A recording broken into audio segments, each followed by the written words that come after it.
तुमचे सर्वांचे smart study with निशाने सर या यूट्यूब चॅनलमध्ये मनपूर्वक स्वागत। आज मी तुमच्यासाठी अतिशय महत्त्वाचं असं गणिताचं उदाहरण घेऊन आलेलो आहे।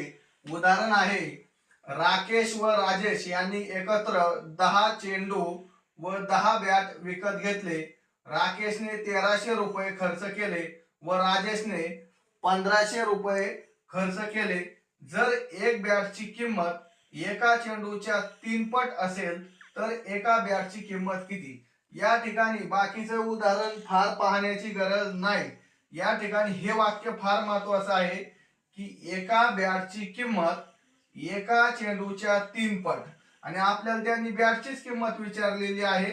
मग आपल्याला तेवढं अगोदर महत्त्वाचं आहे, नंतर या किमती या महत्त्वाच्या आहेत। बघा, एका बॅटची किंमत एका चेंडूच्या 3 पट म्हणजे एका बॅटची जी किंमत आहे ही चेंडूच्या 3 पट, म्हणजे बॅटची किंमत ही चेंडूवर अवलंबून आहे।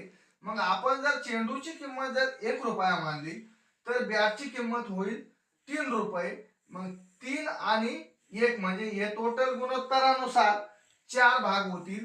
आणि आपल्याला या ठिकाणी राकेशने 1300 खर्च केले आणि राजेशने 1500, म्हणजे असे टोटल खर्च जो आहे तो होतो 1500 अधिक 1300 बरोबर 2800 रुपये खर्च होतो। मग या 4 भागाने जर याला भागले, 4 1 4, 4 7 28, म्हणजे एक भाग बरोबर 700 रुपये आलेला आहे।